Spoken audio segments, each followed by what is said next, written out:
Siapa yang sengaja merencanakan pembunuhan pada seorang beriman, fajazauhu jahannam, maka balasan yang setimpal untuknya adalah neraka jahanam.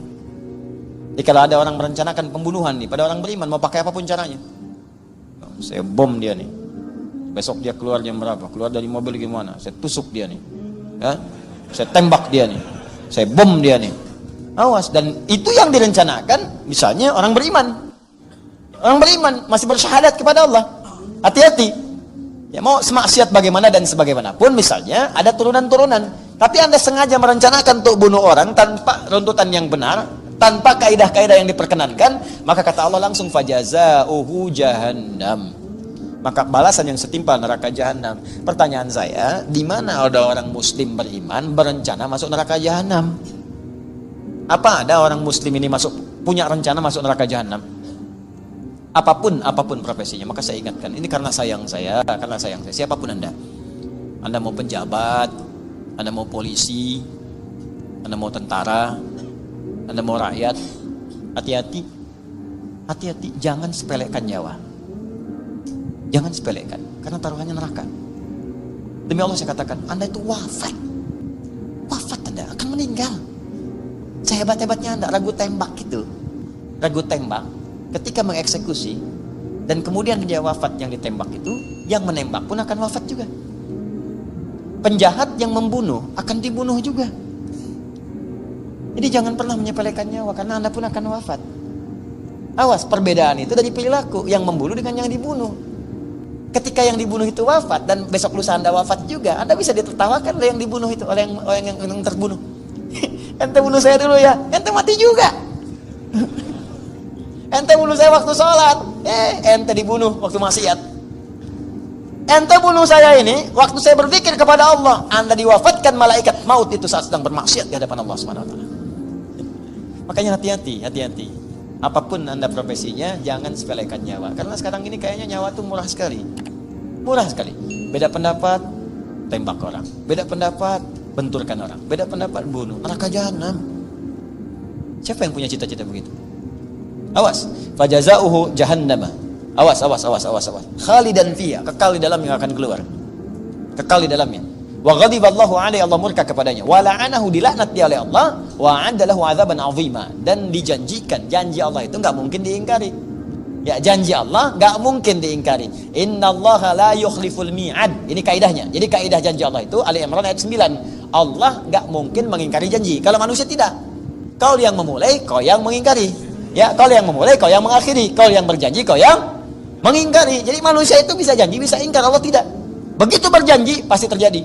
Orang yang sengaja berusaha membunuh orang lain, terbunuh dia dan dia beriman, maka masuk neraka, kekal di dalamnya, lipat ganda. Lipat ganda itu begini.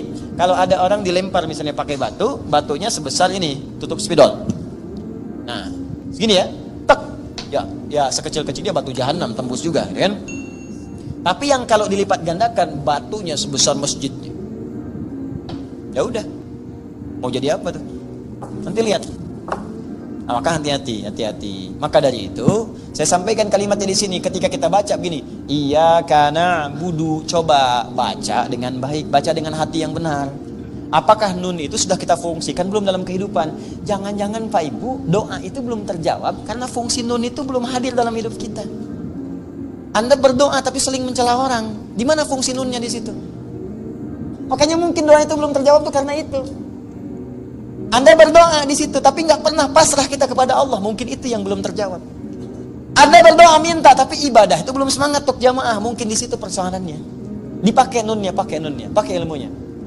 Ya, ini tatakafa'u dima'uhum wa yas'a bidhimmatihim adnahum, dan saling memperhatikan. Lihat. Makanya saat sang berjamaah itu lihat kanan kirinya, kenalan dari mana.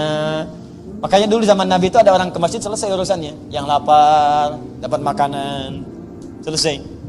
Ya, yang haus dapat minuman, selesai. Lihat, kami coba semaksimal di sini nih. Ya, ada orang jauh-jauh gitu kan, nggak bisa pulang langsung, tinggal sini. Itu Allahu Akbar. Jangan dikira itu ibu-ibu yang panitia ini ibu-ibu biasa. Demi Allah saya katakan, itu ibu-ibu luar biasa itu. Sampai dilihat berapa yang ada di sini. Dicari Pak malam-malam, mana yang masih buka. Kadang nyarinya pun yang paling enak, paling bagus. Hokben buka nggak Hokben? Hokben. KFC ada nggak? Tapi jangan sampai nginep semua di sini dia. Alisan, kajian, nginep aja Hokben. Tidak. Saya langsung infokan. Berapa banyak Bu? 100 warteg aja. Tuh, cari. Itu sampai begitu Pak. Carikan solusi. Jadi inilah Islam, indahnya itu begitu. Ya saya tuh, Allah, gimana ya cara memahaminya? Tiap hari baca iya kana abudu, tapi berselisih terus. Ya ribut terus. Ya kapan kita mau majunya? Jadi kalau melatih diri sendiri aja belum baik, bagaimana kita mengharapkannya lebih besar daripada itu? Jelas ya? Nah, terakhir, wahum yadun ala man siwahum. Dan mereka itu membela kepada yang yadun itu gambaran di kekuatan, bela, tolong, bantu. Yang lemah kita bantu, kan? Jaga dirinya, lindungi, saling berkasih sayang, itulah Islam. Dan 3 kalimat ini tatakafa'u, ya. Tatakafa'u dima'uhum wa yas'a bi dhimmatihim adnahum wa hum yadun 'ala man siwahum. 3 makna ini digambarkan dengan 1 huruf saja oleh Al-Qur'an. Nah, iyyaka na'budu. Jadi kalau benar iyyaka na'budunya, maka muncullah kalimat setelahnya sebagai jawaban. Wa iyyaka nasta'in. Wa iyyaka nasta'in. Kapanpun Anda nasta'in, punya kebutuhan, punya persoalan, punya problem, kalau na'budunya benar, kata Allah, wa iyyaka nasta'in. Katakan, ya Allah, kepadamu saja kami memohonkan segala kebutuhan kami. Maka apa jawab Allah? Hadza baini wa baina 'abdi wa li 'abdi ma sa'ala. Ini perjanjian antara hambaku dengan aku. Jika benar apa yang ia lakukan dengan na'budunya, maka apapun yang ia butuhkan seketika aku akan berikan. Bahkan ada orang belum minta langsung diberi. Jadi kalau semakin tinggi na'budunya, semakin benar. Gini-gini cirinya. Ada orang ngejar fardu, Anda ngejar sunnah. Ya orang baru mikirin fardu, Anda udah mikirin sunnah. Isya jam berapa? Yang ini tahajud jam berapa ya? Orang nanya Ramadan, kapan Ramadan tahun ini? Dia udah nanya, ayamul bid tanggal berapa jatuhnya? Kapan sunnahnya? Kapan Seninnya? Kapan kemudian? Orang nanya, ente udah zakat belum? Dia udah mikirkan kapan saya infak nih. Udah punya agenda, besok saya infak sini. Besok saya sedekah sini. Semakin tinggi puncak ibadahnya, maka Allah turunkan sifat aunnya, pemberiannya, maunahnya kepada orang yang minta. Sebelum dia minta, langsung dipenuhi kebutuhannya. Sehingga seakan-akan dia tidak punya kesulitan. Padahal bukan nggak punya, sebelum minta dikasih. Makanya kadang-kadang orang nggak sadar kalau Allah itu mencukupkan kebutuhan dia karena amalan dia. Kadang sia-sia. Ya mulai saat ini berubah. Tapi tadi kembali dasarnya keyakinan kita. Karena itu dibuka dengan kalimat dzalikal kitabu la raiba fi. Jangan ragu, kalau ragu nggak akan dapat. Ya itulah tafsir dari kalimat iyyaka na'budu wa iyyaka nasta'in.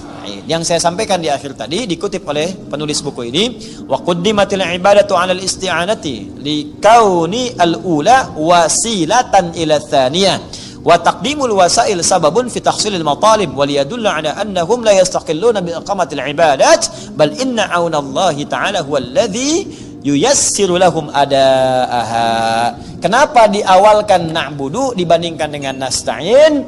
Kenapa diawalkan? Karena kata penulis kitab ini, kata mufassir Syekh Tantawi, karena ibadah itu wasilah untuk mengabulkan apa yang kita mohonkan. Karena itu wasilah, maka wasilah harus didahulukan dibandingkan dengan hasil.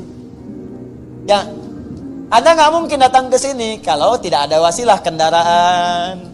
Kendaraan itu wasilah, mustahil nyampe kalau nggak diantarkan oleh kendaraan ke sini. Kaki kita wasilah, kalaupun nggak ada kendaraan jalan, wasilahnya jalan.